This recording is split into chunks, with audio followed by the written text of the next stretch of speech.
J'ai organisé ma séquence sur 5-6 périodes, mais ça s'est fait plutôt sur 5. En partant des émotions pour aller ensuite sur la communication non violente.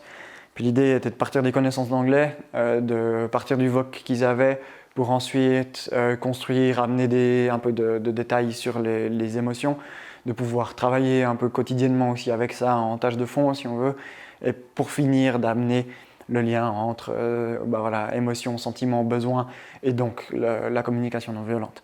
Donc ça c'est un peu la trame.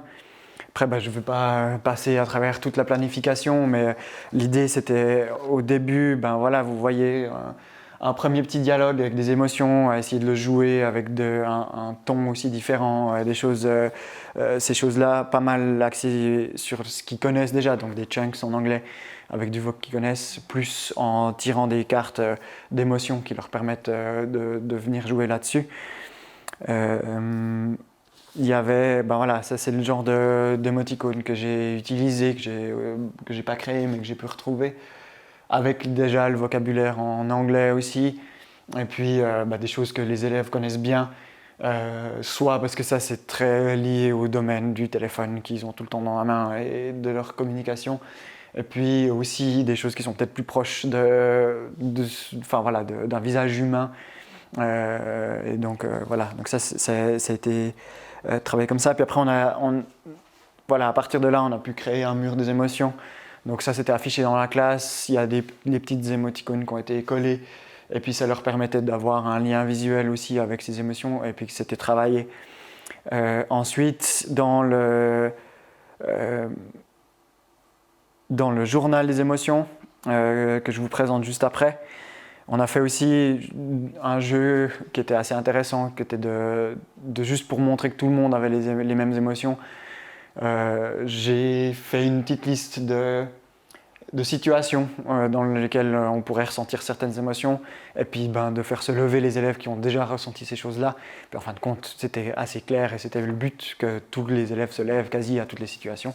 Donc de voir qu'en fin de compte, elles sont vraiment partagées puis que même si on ne les vit pas tous ensemble, on les vit tous ces émotions-là dans des situations qui sont plus ou moins similaires en fin de compte entre nous. Et puis pas mal travailler aussi avec le mime, travailler donc sur l'expression orale, faire deviner les choses, essayer de faire passer aussi les émotions. En ajoutant déjà là à la fin de cette planif ici le curseur, d'essayer de jouer une colère faible à une colère très énervée ou une tristesse faible, une tristesse très forte. Et puis tout ça, c'était aussi mis en lien avec le rôle des émotions sur lesquels on a travaillé, on a essayé de trouver à quoi peut nous servir la peur, à quoi peut nous servir la colère, de comprendre pourquoi est-ce qu'on est des êtres qui vivons avec des émotions, quoi. Et puis on a travaillé avec un journal des émotions qui a été arrivé plutôt en troisième, après la troisième période. Ça c'était l'idée justement que les élèves puissent tous les jours retravailler. Et donc là de nouveau ça c'était la première page, c'est aussi un poster qu'il y avait en classe avec une liste alors qui n'est pas exhaustive mais qui est quand même assez importante des différentes émotions qu'on peut rencontrer toujours en anglais.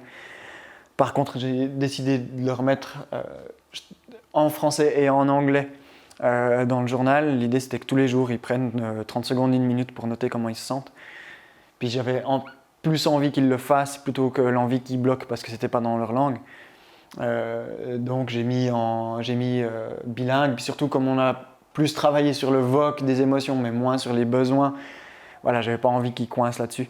Donc l'idée c'était de faire ça bilingue. Donc là on revient aussi un peu sur des objectifs de français avec des élèves qui ont bien fonctionné ou qui changeaient, qui s'écoutaient bien, puis des élèves qui étaient heureux et contents tous les jours.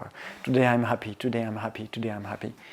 Ou des élèves qui disaient qu'ils avaient besoin de dormir parce qu'ils étaient fatigués tous les jours. Mais voilà, c'était quand même un travail qui a été intéressant puis qui a permis de lier aussi la séquence, quoi. Puis là, on arrive du coup à l'introduction de la CNV. Où, en reprenant tout ça, en reprenant le lien aussi avec le rôle des émotions, le lien avec les besoins, essayer de compléter tout ça, de dessiner Le bonhomme OSBD, moi je l'ai dessiné au tableau, puis je leur avais donné que les initiales, puis c'était à eux d'essayer de trouver à quoi ça pourrait correspondre, en se disant avec la tête on peut observer, avec le cœur c'est là où il y a les sentiments, on a besoin de nourriture, ça de nos besoins vitaux, donc le ventre et puis la demande qui nous permet d'avancer les jambes. Ça leur a permis de s'approprier sans que ça soit trop théorique ces 4 étapes de la communication non violente. On a fait des exercices aussi justement où j'ai mis différents moments d'une séance de communication non violente, si on veut bien, puis ils devaient retrouver à quoi correspondait quelle lettre, retrouver le besoin, le sentiment, l'observation, etc. Des exemples pour pouvoir remettre les choses.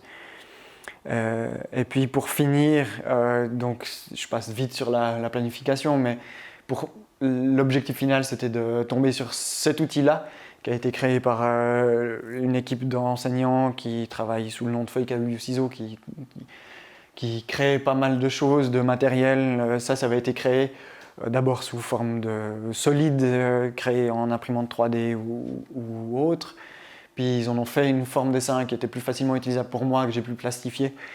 Et puis donc ça permet de retrouver les étapes, de noter les 2 personnes qui sont en conflit, de pouvoir là j'aurais pu travailler aussi avec les émoticônes ou faire un dessin, nommer, et puis le curseur, son besoin et sa demande, et puis de travailler sur la résolution. Donc voilà, là, en accéléré, les 5 grosses étapes et les différents outils aussi qui ont été utilisés dans cette séquence.